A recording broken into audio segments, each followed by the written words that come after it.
नमस्कार, स्वागत है आप सभी का। तो हाजिर हुए हैं दिन भर की प्रमुख खबरों के साथ। तो इससे पहले खबरों को विस्तृत रूप से जानने निवेदन रहेगा, कृपया चैनल को जरूर सब्सक्राइब करें। तो पेश है आज दिन भर की प्रमुख खबरें।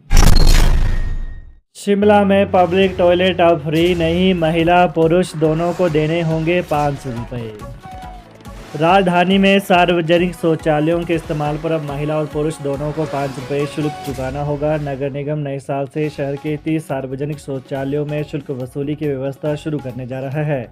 ऐसी व्यवस्था लागू करने वाला शिमला प्रदेश का पहला शहर बन जाएगा। शहर के कारोबारी भी इसके दायरे में आएंगे। 150 रुपये मासिक शुल्क देकर नगर निगम से पास बनवा सकते हैं।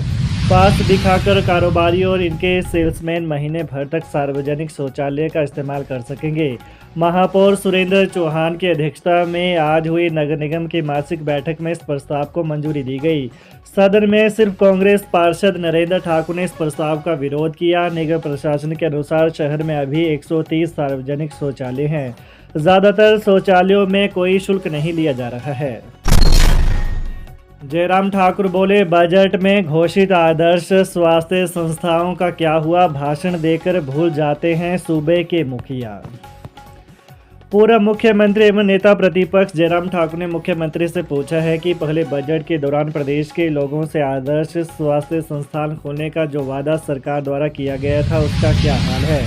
क्या प्रदेश में 69 आदर्श संस्थान बन गए, उच्च स्तरीय चिकित्सा सुविधा उपलब्ध हो गई। मुख्यमंत्री ने अपने पहले बजट स्पीच के पृष्ठ संख्या 13 पैरा नंबर 37 में सदन के भीतर प्रदेश के लोगों से ये वादा किया था कि उनकी व्यवस्था परिवर्तन वाली सरकार प्रदेश में 69 आदर्श स्वास्थ्य संस्थान बनाएगी, जिसमें हर प्रकार के इलाज की सुविधा उपलब्ध रहेगी। 2 साल पहले बजट के दौरान की गई घोषणा में सरकार एक कदम भी आगे नहीं बढ़ पाई है। जयराम ठाकुर ने कहा कि अपने दूसरे बजट में मुख्यमंत्री ने झूठ की एक और सीमा पार की और उन्होंने कहा कि प्रदेश के जिला अस्पताल में चयनित आदर्श स्वास्थ्य केंद्रों पर कैंसर डे केयर सेंटर भी बनाया जाएगा, वहां पर पैलिएटिव केयर यूनिट भी चलाई जाएगी। वित्तीय वर्ष 2024-25 के अपने बजट भाषण में मुख्यमंत्री ने कहा था कि घोषित किए गए 69 आदर्श स्वास्थ्य संस्थाओं पर कार्य विभिन्न चरणों में है और 2024-25 में इनमें से अधिकांश को पूरा कर लिया जाएगा। नया बजट आने में अब लगभग 2 महीने का समय ही शेष है। ऐसे में मुख्यमंत्री को बताना चाहिए कि उनके बजट भाषण के दौरान की गई इन घोषणाओं का क्या हुआ। हिमाचल में 4 मार्च से शुरू होंगी 10वीं 12वीं की बोर्ड की परीक्षाएं, शेड्यूल जारी।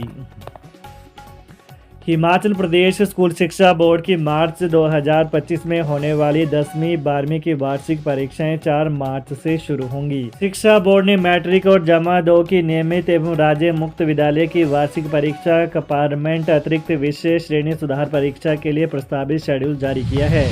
बोर्ड की ओर से जारी शेड्यूल के तहत 10वीं कक्षा की परीक्षाएं 4 मार्च से शुरू होंगी और 19 मार्च को 10वीं कक्षा का अंतिम पेपर होगा। वहीं जमा 2 कक्षा की परीक्षाएं 4 से 29 मार्च तक आयोजित की जाएंगी। हिमाचल प्रदेश में घटा सेब उत्पादन, यूनिवर्सल कार्टन ने दी बागवानों को राहत। हिमाचल में इस साल मौसम की मार के कारण बीते साल के मुकाबले सेब उत्पादन में गिरावट आई, लेकिन यूनिवर्सल कार्टन ने बागवानों को बड़ी राहत दी। इस साल सेब उत्पादन में करीब 20,000 मीट्रिक टन की गिरावट आई। मंडी मध्यस्थता योजना यानी MIS के तहत सेब खरीद भी पिछले साल के मुकाबले करीब 17,000 मीट्रिक टन कम हुई है। दिसंबर 2023 से मई 2024 के बीच पर्याप्त बारिश और बर्फबारी न होने के कारण चिलिंग ओवर प्रभावित होने से फसल को नुकसान पहुंचा। इस साल सीजन करीब 15 दिन देरी से शुरू हुआ। साल 2022-23 में अक्टूबर माह तक 4.07 लाख मीट्रिक टन सेब कारोबार हुआ था, जबकि इस साल 3.87 लाख मीट्रिक टन ही सेब कारोबार हो पाया। MIS के तहत पिछले साल अक्टूबर तक 49,000 मीट्रिक टन सेब खरीद हुई थी। गोदामों में पहुंची 1,60,000 क्विंटल दालें, 2 माह का मिलेगा कोटा। उड़द दाल हुई सस्ती, लेकिन प्रदेश में नए साल से उचित मूल्य की दुकानों में दालें मिलना शुरू हो जाएंगी। राज्य आपूर्ति निगम ने गोदामों में दालों की सप्लाई कर दी है। जनवरी से डिपों से सस्ती दालें खरीद पाएंगे। 2 माह का कोटा एक साथ मिलेगा। दालों के दामों में फिलहाल कोई खास बदलाव देखने को नहीं मिला है। एक सप्ताह पहले ही उड़द की दाल गोदामों में पहुंच चुकी है। डिपो में जल्द दालें पहुंच जाने से प्रदेश के उपभोक्ताओं को बाजारों से दोगुना दामों पर मिलने वाली दालों को खरीदने से राहत मिलेगी। राज्य आपूर्ति निगम की ओर से प्रदेश भर में 1,60,000 क्विंटल दालों की सप्लाई की गई है, जिसमें 80,000 क्विंटल केवल चना दाल है। वहीं बची 80,000 क्विंटल दाल मलका, मसूर और उड़द की दाल है। निगम ने दालों का बफर स्टॉक भारत सरकार से खरीदा है। निगम की ओर से गुणवत्ता के आधार पर परख कर खरीदी गई दालों का 2 माह का कोटा अगले महीने से उपभोक्ताओं को एक साथ दिया जाएगा, जिसमें सभी उपभोक्ताओं को चना दाल 65 रुपये किलो, मलका मसूर बीपीएल को 56 रुपये, एपीएल को 66 और आय करदाताओं को 91 रुपये किलो मिल रही है। हिमाचल सरकार ने सीनियर प्रिंसिपल की नज़रअंदाज, प्रमोशन नहीं मिलने से शिक्षा विभाग से नाराजगी, जूनियर लिख रहे उनकी एसीआर। हिमाचल प्रदेश में शिक्षा विभाग में डिप्टी डायरेक्टर के 41 पद सृजित हैं। इनमें से 37 पद लंबे समय से खाली चल रहे हैं। शिक्षा विभाग ने काम चलाने के लिए इन पदों पर प्रिंसिपल को ऑफिशिएटिंग डिप्टी डायरेक्टर जरूर लगा रखा है, मगर इन्हें लगाने में सीनियोरिटी का ध्यान नहीं रखा गया। इसमें शिक्षा विभाग के सीनियर प्रिंसिपल के एसीआर जूनियर अधिकारी लिख रहे हैं, शिक्षा विभाग द्वारा डिप्टी डायरेक्टर प्रमोट नहीं करने से कई पात्र प्रिंसिपल बिना प्रमोशन के ही रिटायर हो रहे हैं। इससे स्कूल कैडर के प्रिंसिपल में सरकार के प्रति रोष पनप रहा है। दतियार के पास दिल्ली से शिमला जा रही बस पलटी। आज सुबह NH5 पर दतियार के पास दिल्ली से शिमला जा रही वोल्वो बस अनियंत्रित होकर सड़क के बीच डिवाइडर से टकराकर पलट गई। गनीमत रही कि किसी प्रकार का कोई जानी नुकसान नहीं हुआ। बस में सवार यात्रियों में से 3 से 4 को हल्की चोटें आई हैं, जिन्हें एम्बुलेंस द्वारा नज़दीकी ESI अस्पताल परवाणु पहुंचाया गया, जहां से उन्हें प्राथमिक उपचार देकर छुट्टी कर दी गई। DSP परवाणु मेहर पंवर ने बताया कि मामले की जांच की जा रही है। हिमाचल में शुरू होंगे Rajiv Gandhi day boarding school, छात्रों को मिलेगी कई आधुनिक सुविधाएं। हिमाचल प्रदेश सरकार का दावा है कि सरकार शिक्षा के क्षेत्र में गुणात्मक सुधार लाने के लिए अनेक महत्वपूर्ण कदम उठा रही है।